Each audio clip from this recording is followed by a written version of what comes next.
திராவிடம்னா என்ன? திராவிடம் அப்படிங்கிறது ஐடியால ஸ்கிப் பண்ணிடுறேன். ஏங்க இந்த திராவிடம்னா என்னங்க அப்படின்னு சொல்கிற கேள்வியை தமிழக வெற்றி கழகத்திலிருந்து நான் தான் பெரிய ஆள், எனக்கு இங்கே எதுவுமே சரியில்லை அப்படின்னு சொல்லி திராவிட முன்னேற்ற கழகத்துக்கு போய் சேர்ந்தாங்கல்ல, அவங்கக்கிட்ட கேட்டிருக்காங்க.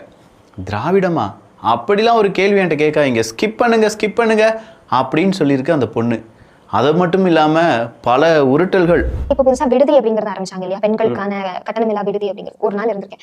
காசு வந்துட்டு பேருக்கு தான் கட்டணமில்லா விடுதி, அது கட்டணம் கொடுத்துட்டு தான் நாங்கள் தங்கினேன். பேருக்கு இம்ப்ளிமெண்ட் பண்ணுறாங்களே தவிர உள்ள போய் டெப்த்தாக பார்த்தோம்னா அது இல்லை. தோழி விடுதியில் நான் ஒரு நாள் தங்கியிருக்கேன்.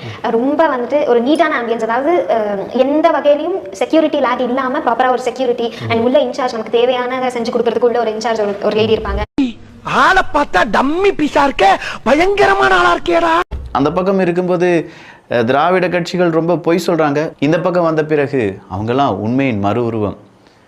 நல்லா பிழைக்க தெரிஞ்ச பொண்ணுமா அப்படின்னு சொல்லி எல்லாரும் கமெண்ட்ஸில் வயிறார வாழ்த்தி விடுறாங்க அந்த பொண்ணை. நாமளும் நம்ம பங்குக்கு வாழ்த்தி விட்டுறலாம்.